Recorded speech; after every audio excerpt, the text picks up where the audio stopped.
Saan tayo? Diretso.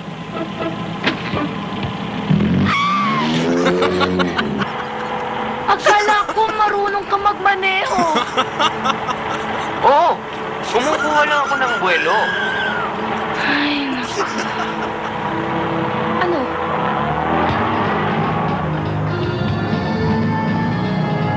Oh, maliwa, maliwa. O, di kumaliwa ka rin.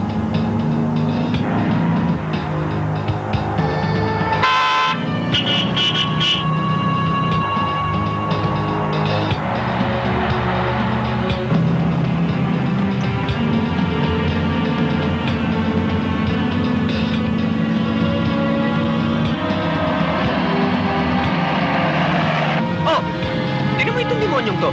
Kanina muntik na tayong banggain doon sa kanto. Ngayon naman, kung saan ako pumunta, doon din siya pupunta.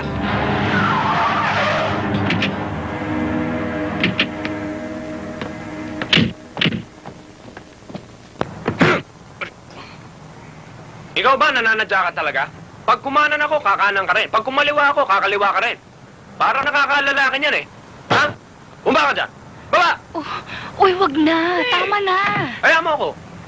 Sobra na ito eh. Naku. Bakit?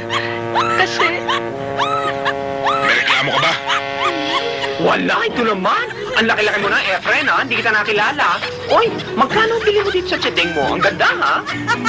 Niloloko mo ba ako? Si Efren naman, hindi naman mabiro naman eh. O tayo naman. Kulas, pwede ba ako magmamaneho, sige, ha? sige, pagod na nga ako eh. O sige, huwag ka naman masyadong pala. Halika na.